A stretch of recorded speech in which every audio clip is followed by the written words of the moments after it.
Swastiastu, Namo Buddhaya, Salam Kebajikan. Selamat pagi dan selamat datang dalam acara Forum Kajian Pembangunan Roadshow UMKM, Digitalisasi, Mata Pencarian Alternatif dan Peran Perbankan yang dilaksanakan oleh Ikatan Sarjana Ekonomi Indonesia Cabang Manado hari ini Rabu 1 Maret 2023 bertempat di Gedung Serbaguna Fakultas Ekonomi dan Bisnis Unsa.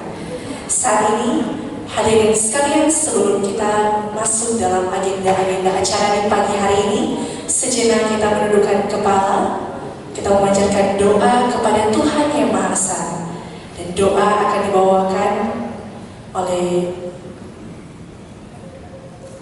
Dr. Rita. Dipersilakan.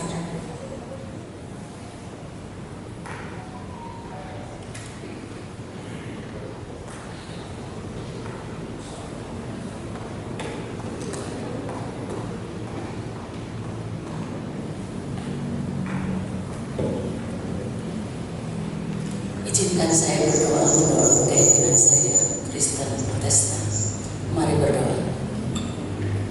Ya Allah Bapa kami, yang kami sembah dan muliakan, kami mengucap syukur untuk kesempatan yang indah pagi hari ini. Bisa bersama dalam kegiatan Ikatan Sarjana Ekonomi di Universitas Samratulangi Manado, khususnya di Fakultas Ekonomi dan Bisnis. Pada pagi hari ini Tuhan, dalam agenda kegiatan Forum Kajian Pembangunan Roadshow, kami mengucap syukur memiliki kesempatan untuk bisa bersama dengan Bapak Rektor Universitas Samratulangi, Ibu Dekan Fakultas Ekonomi dan Bisnis, Pimpinan ISEI Cabang Manado, Bapak Ibu narasumber Lembaga Penjaminan Simpanan, Bank Indonesia, Bank Rakyat Indonesia, dan seluruh peserta yang telah hadir pada pagi hari ini. Kiranya kegiatan pagi hari ini boleh berlangsung dengan baik dan seturut dengan kehendak Tuhan dari awal sampai selesai, hanya oleh kasih dan penyertaan Tuhan. Terima kasih Bapa di surga. Doa ini kami sampaikan hanya di dalam nama Tuhan Yesus Kristus. Amin. Diucapkan terima kasih kepada Dr. Rita Tarone yang sudah memimpin doa buka kita di pagi hari ini. Hadirin sekalian, saat ini kita akan mendengarkan sambutan oleh Rektor Universitas Samratulangi Manado. Saya sebut dengan kasih Profesor Dr. Insinyur Octavian Berti Alexander Stompi, Master Engineering. Waktu dan tempat dipersilakan.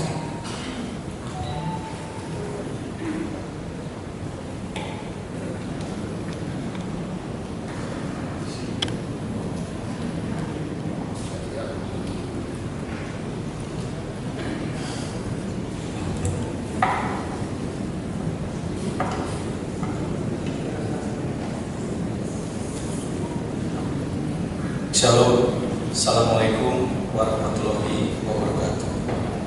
Om Swastiastu, Namo Buddhaya, Salam Kebajikan.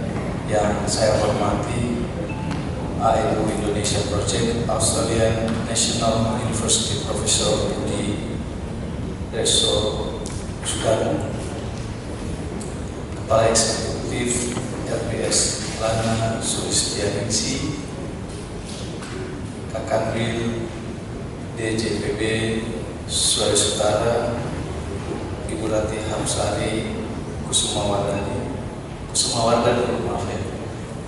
Ibu adalah Dewan Pengawas Universitas Samratulangi. Kepala Perwakilan BI Andri Prasmuko, narasumber Dr. Evi Nur Afifah dari UGM, Kadif Penerimaan dan Pemantauan Aset LPS Nurset Day Berliantri. Kemudian yang saya hormati Dekan FIB Muslat Dr. Ivon Saira, Ketua ISEI Cabang Manado Joy Eli Tulung PhD. Bapak Ibu Saudara sekalian, kita lihat usaha mikro kecil menengah UMKM merupakan salah satu pendukung roda perekonomian Indonesia yang menjadi penyumbang produk domestik bruto. Dalam hal ini pemerintah terus berupaya mendukung perkembangan UMKM di Indonesia dan salah satunya adalah melalui digitalisasi UMKM.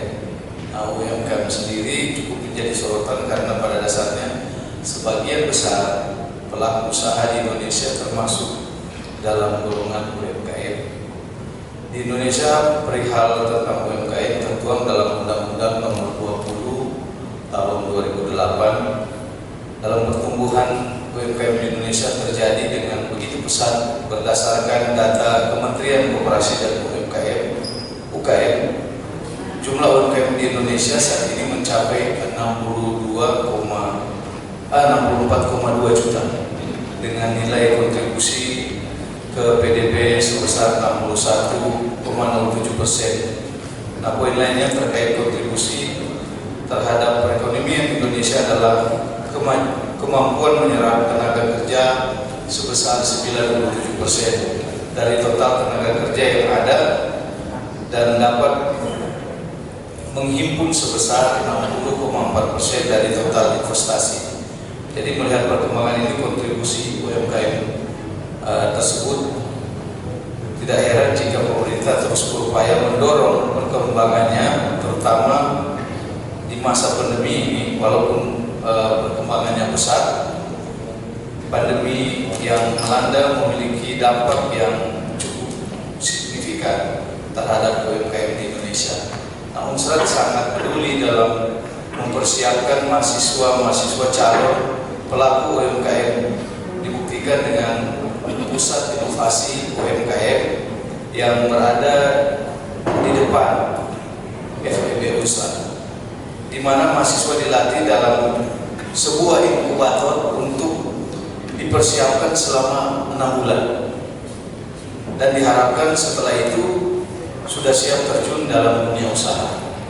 Namun berdasarkan data dari kata data Insight Center, ketika pandemi terjadi sebesar 56,8% UMKM berada dalam kondisi yang buruk dan sebesar 82,9% mengalami dampak negatif dari pandemi.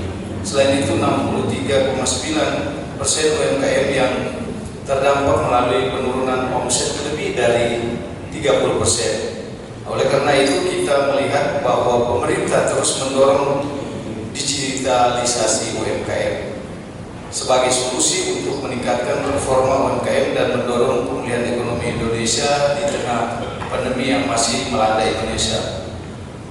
Berdasarkan catatan Kementerian Komunikasi dan Informatika Kominfo, di masa pandemi ini sudah ada sekitar 16,4 juta UMKM yang terdigitalisasi. Jumlah tersebut naik 2 kali lipat di masa sebelum pandemi. Nah, digitalisasi UMKM menjadi hal penting seiring dengan era digital yang membawa dampak ke segala bidang termasuk ekonomi. Dalam upayanya pemerintah bekerja sama dengan berbagai platform digital untuk membantu UMKM mendapatkan manfaat yang optimal dari digitalisasi ini. Nah, digitalisasi menjadi agenda penting untuk UMKM karena digitalisasi sendiri dapat membantu para UMKM untuk bertahan di tengah pandemi dan meningkatkan daya saing serta mendapatkan berbagai kemudahan dalam manajemen bisnisnya. Nah, berdasarkan data dari World Bank, 80% UMKM yang sudah terhubung ke ekosistem digital memiliki ketahanan yang lebih baik. Sementara menurut LPEM, FEB-UI dan Tokopedia di tahun 2020, digitalisasi membuat 7 dari 10 pelaku usaha mengalami peningkatan volume penjualan. Namun upaya digitalisasi bukan proses yang mulus karena pada dasarnya ada tantangan yang dihadapi, khususnya dari UMKM itu sendiri. Masalah kesiapan dan infrastruktur digital ini menjadi tantangan yang besar. Jadi cukup lama dan saya sendiri di sektor itu udah generasi 3.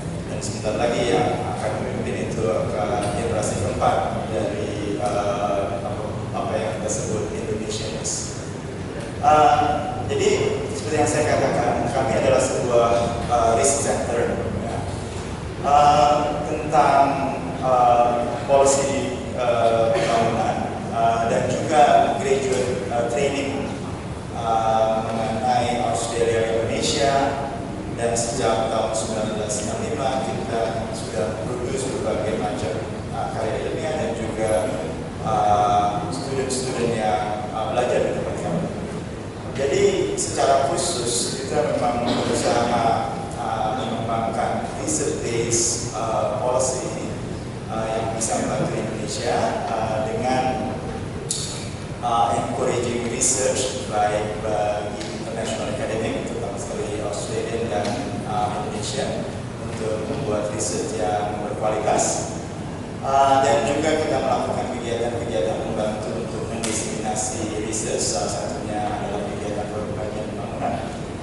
Dan juga kami melakukan building capacity untuk teman-teman di Indonesia, walaupun kemampuan kami sangat terbatas. Next. Jadi kegiatan kami in general ada dua, yang sebelah kanan itu research activities, yang sebelah kiri itu research Indonesia. Di research activities setiap staff yang ada di center kita ada sekitar 11 orang, 5 ekonom, 4 political science dan 1 orang antropologi. Kami melakukan riset kami sendiri-sendiri sesuai dengan interest kita. Kita punya juga PhD student kami cukup besar, walaupun saya di ekonomi misalnya kami hanya 5, tapi kita punya sekitar 20 PhD student. Saya sendiri punya 6 PhD student orang Indonesia. Jadi saya banyak juga orang Indonesia mengambil di program kami. Kalau dengan political science, politik kampus besar kami, mereka juga setiap member itu PhD studentnya itu ada 3. Jadi kita juga cukup banyak punya PhD student orang Indonesia. Itu yang orang Indonesia. Kalau ditambah dengan yang orang asing, ya kita jadi lebih besar lagi.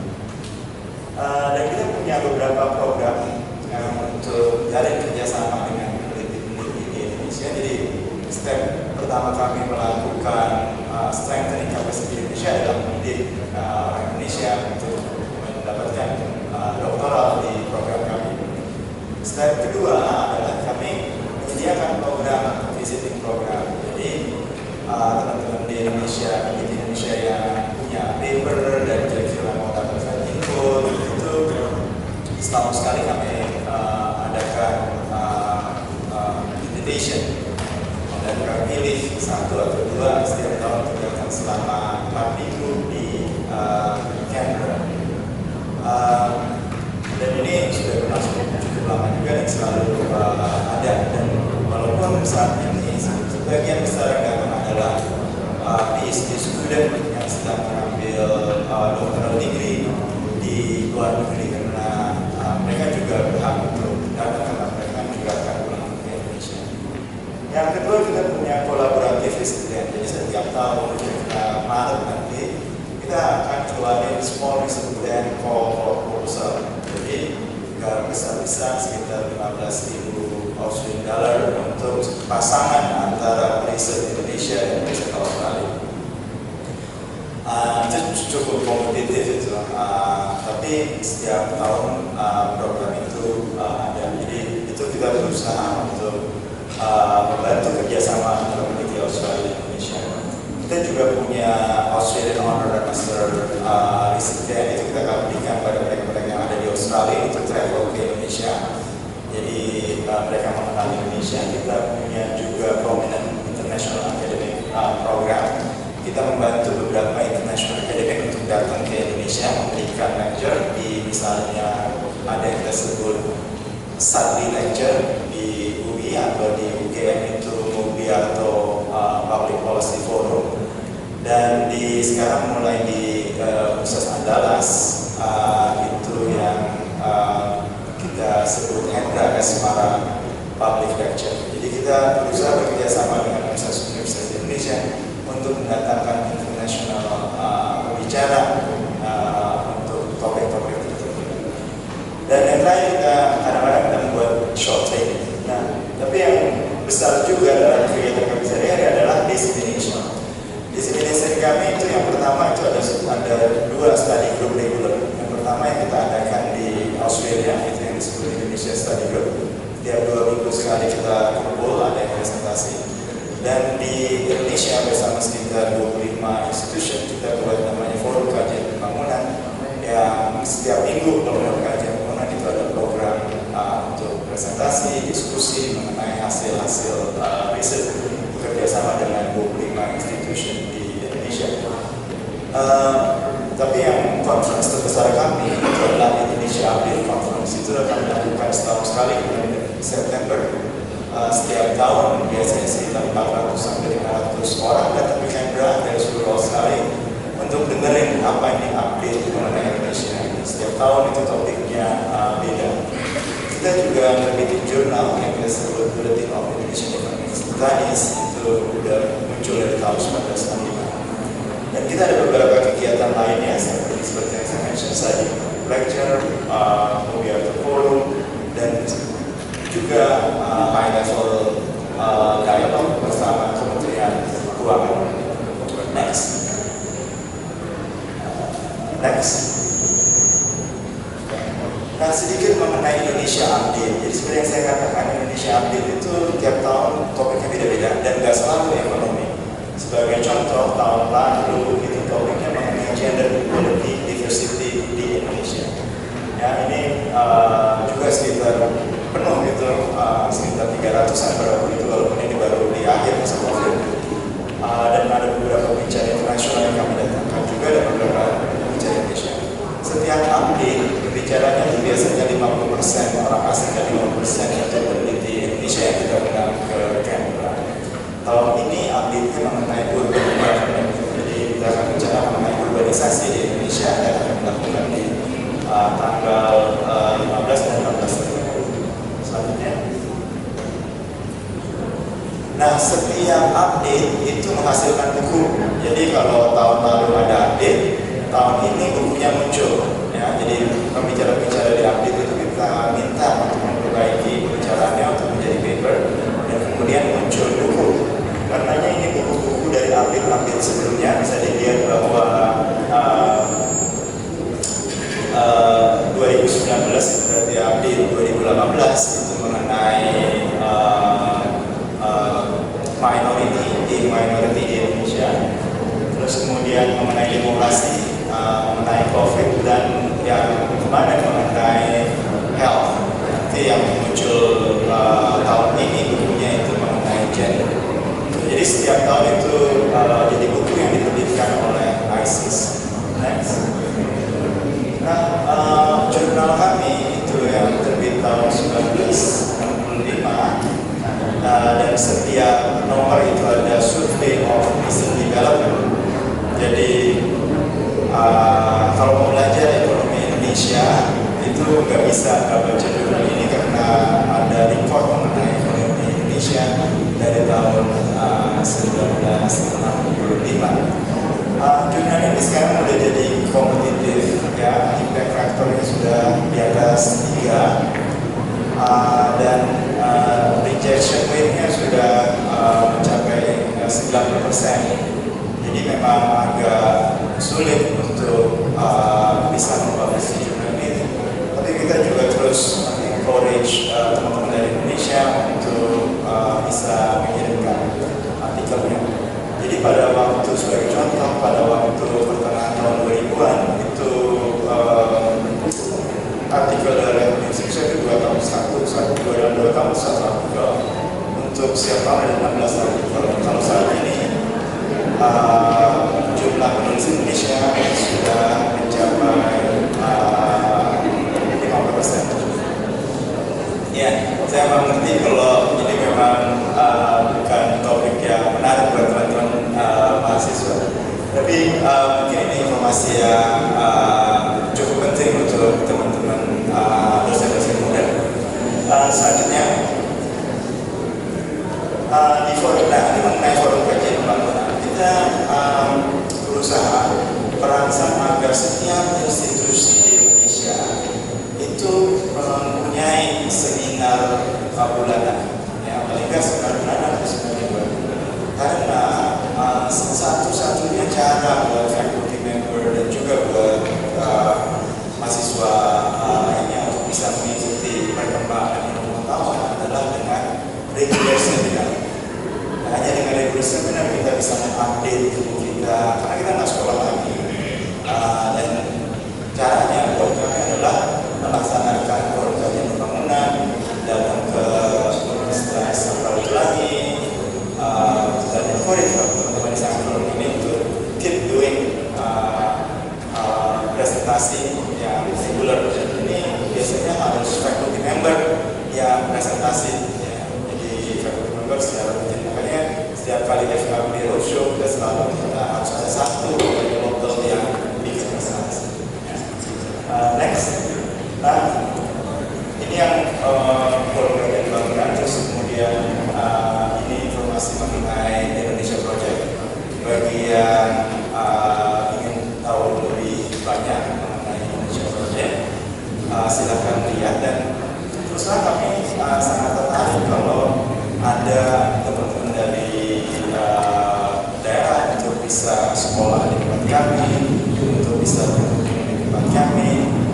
Hanya saja memang fasilitas yang ada di tempat kami itu terbatas, jadi dibutuhkan kompetisi yang cukup ketat. Tapi bukan berarti tidak ada. Kami punya student dari Aceh, kami punya student dari Kupang, kami punya student dari Flores, kami punya student dari Buton. So untuk teman-teman terutama saya yang muda-muda, aiming high, ya, artinya coba kejar sesuatu yang agak tinggi, karena untuk zaman sekarang itu semuanya mungkin, dan itu memang nomor satu, pay attention. Kalau nggak bisa pay attention, nggak bisa fokus. Kalau nggak bisa fokus, nggak bisa aiming high. Terima kasih dari saya. Thank you very much to National University Indonesia Project, Profesor Budi Sudarmo. Saat ini kita akan masuk dalam sambutan.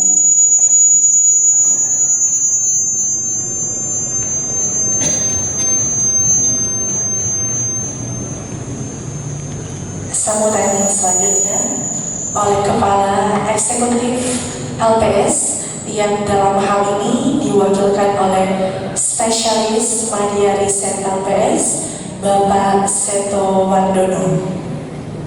Beliau akan memberikan sambutan melalui Zoom karena sedang berada di luar Manado.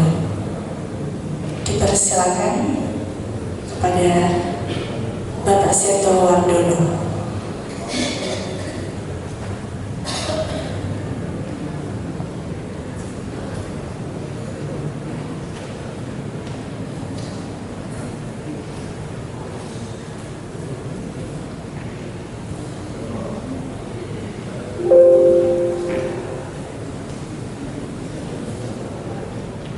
Ya, dipersilakan kepada Bapak Seto Wardono selaku Spesialis Media Riset LPS untuk memberikan sambutan.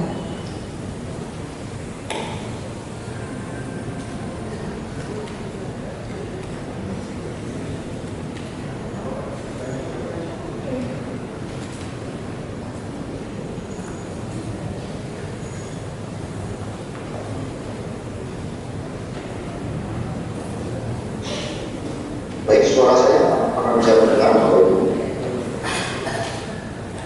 Suara Pak Seto di Zoom bisa terdengar? Bisa. Untuk Bapak Ibu di Manado, suara saya bisa terdengar? Oke, baik.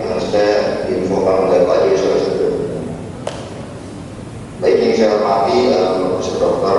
Insinyur Novian Wilaswati, Rektor Universitas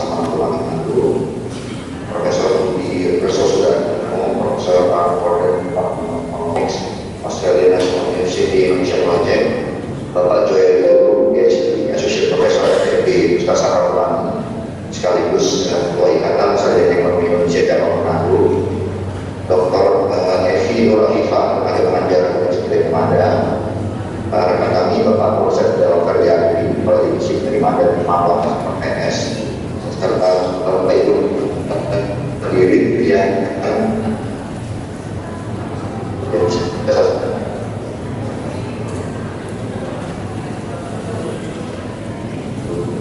dan pemilihan dan sehat pada agenda forum kajian pembangunan dalam budaya ekonomi Indonesia (OSI) Jawa. Kami ingin mengucapkan terima kasih kepada media yang telah menyelenggarakan acara ini dan telah mengundang LPS untuk memberikan sambutan dan pemaparan. Kami juga ingin menyampaikan maaf bahwa pimpinan kami bulan suci yang sedianya akan menjadi final speaker pada pagi hari ini dalam waktu hadir karena terdapat agenda lain yang tidak bisa diundang. Diulangan yang menyampaikan salam sekaligus bermohon maaf dan semoga dialihkan oleh teman-teman masing-masing.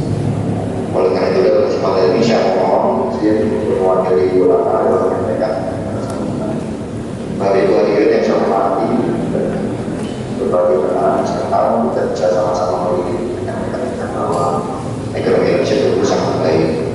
Pada kuartal keempat tahun 2022 yang lalu, Indonesia tumbuh 5,4% secara year. Meskipun mengalami manfaat dari kuartal sebelumnya, kinerja ekonomi ini merupakan yang terbaik di antara negara-negara Afrika itu. Dan berlanjut di sepanjang 2031%. Aktivitas ekonomi yang cukup ini juga terlihat dari berbagai bulan yang pada besar bulan Indonesia. Baik di manufaktur Indonesia misalnya pada 2023 mencapai dari posisi bulan Desember 2020. Kemudian indeks penjualan retail juga masih positif dengan indeks penjualan konsumen yang juga berada di level penjual sepeda motor yang berposisi pada kuartal dengan sementara surplus neraca perdagangan juga terus berlanjut. Setidaknya kondisi itu menunjukkan bahwa ekonomi domestik kita di Indonesia bilang resilient terhadap apa yang terjadi di level bahwa ini pertumbuhan ekonomi juga tidak terlepas dari peran serta UMKM yang ada di Indonesia. Berdasarkan data itu saya melihat bahwa kadang berdasarkan data terakhir dan berhasil 97% dari yang ada di Indonesia. Selain itu UMKM juga berkontribusi sebesar dengan besarnya karena UMKM terhadap ekonomi nasional ini berdasarkan dulu berikan ya UMKM ini dapat tumbuh dan terus berkembang. Parkirnya dampak atas pertumbuhan dan perkembangan UMKM-nya juga dirasakan oleh masyarakat secara luas. Hal itu hadirin yang saya hormati beralih pada hubungan dari sisi perbankan apabila intermediasi perbankan kan berjumlah pekerjaan seiring dengan pemulihan ekonomi. Penyaluran kredit tumbuh sebesar 10,53% year pada bulan Januari 2023. Sementara datangnya Liga atau PPK tumbuh sekitar 8,03% year pada periode yang sama. Hal ini menunjukkan bahwa dana yang dari sisi perbankan secara gradual tersalurkan ke sektor real termasuk ke UMKM. Industri perbankan nasional kita juga masih dalam kondisi yang stabil, yang mana level permodalan bank secara nasional sudah sangat baik dan yang ada di 5,9% per Januari 2020. Lalu kondisi likuiditas perbankan saat ini juga dalam keadaan yang sangat netto. Rasio alat likid per non deposit atau AL serta alat likid per dan yang dijual atau DPK menjadi 2023 masih sekitar 129,4% dan 29,13%. Nilai ini sudah jauh dari setengah resiko. Situasi ini membuat perbankan kita masih kondisi yang sangat memadai melakukan ekspansi kredit sebagai menjaga permodalan dari tidak pasti. Lalu kita melihat penyaluran kredit pada orang ekonomi. Dan pertumbuhan juga terbilang sangat baik.